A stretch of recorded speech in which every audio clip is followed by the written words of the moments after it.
હું પોતે એનેસ્થેટિસ્ટ છું, એટલે emergency ICU specialist, critical care specialist. એની અંદર જ્યારે પણ દર્દીને અતિ વધારે ગંભીર થઈ જાય, જેમ કે જિંદગી અને મોત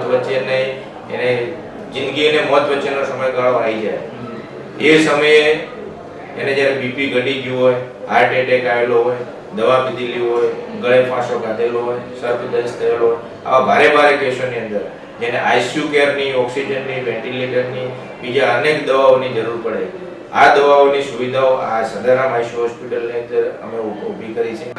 રાધનપુર જે છે એકદમ આંતરિયાળ વિસ્તાર છે.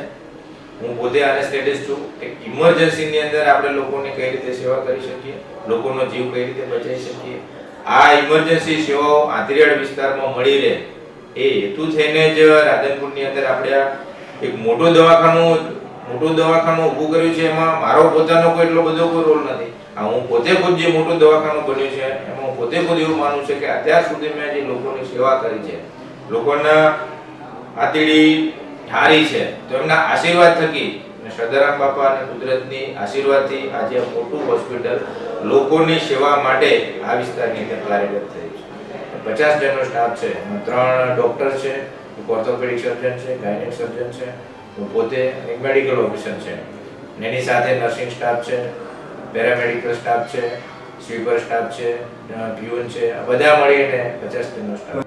ભાવ એવો જ કે જે બી માંદું પડે અહીંયા આવે, એને સારામાં સારી સુવિધા આપીએ, સારામાં સારી સારવાર આપીએ, ઓછામાં ઓછા ખર્ચે આપીએ, અને એ સાજો થઈને જાય અને અમને આશીર્વાદ આપે તો એ અમારા માટે મોટું બિલ હોય છે. લોકોના આશીર્વાદ એ અમારા માટે મોટું બિલ હોય છે. અને ભગવાનને પ્રાર્થના કરીએ કે અમે જે સુવિધા ઊભી કરી છે, આ સુવિધા આ વિસ્તારના લોકો માટે હંમેશના માટે કાર્યરત